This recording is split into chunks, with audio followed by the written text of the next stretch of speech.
хотын удирдлагууд энийг анзаараад аваарай. Би нөгөө ирэх бүхий мэдлэлтэй хүн биш, дээрээс нь мэрэгжлийн хүн биш учраас зөвхөн ийм санаа байш шүү гэд хэлж байгаа шүү хотын удирдлагуудаа. Автомашины энэ яндангаас гарч байгаа энэ хий, хор тутаа бол мэдээж одоо бидний амьсгалах энэ эрүүл аюулгүй амьдрах орчинд бас нөлөөлж байгаа.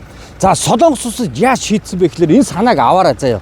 Энэ болохоор одоо 2006 онд үйлдвэрлэсэн Солонгос тэрэг шүү дээ. Одоо 20 жил болж байгаа үйлдвэрээс гараад Солонгос улсын одоо хотуудаар Сөүл, том хотуудаар ингээ явах юм эрхтэй, ийм эрхээ авчиж байгаа, ийм наалтал байд юм байна л та. Тэгээ энэ эрхийг яаж авсан бэ гэсэн чинь маш гоё шийдсэн байгаа.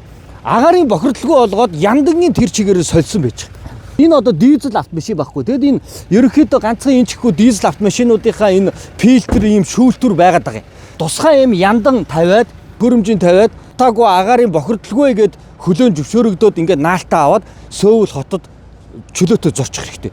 Он хөгшин чамаагүй. Наад хий төрөнгийн чи одоо явуулахгүй энийг одооаагтал гаргаж хай хөдөө гарга хааж боож хорж цагдчихснаас ийм шийдлийн гаргаад өгвөл бас болж байгаа юм аа.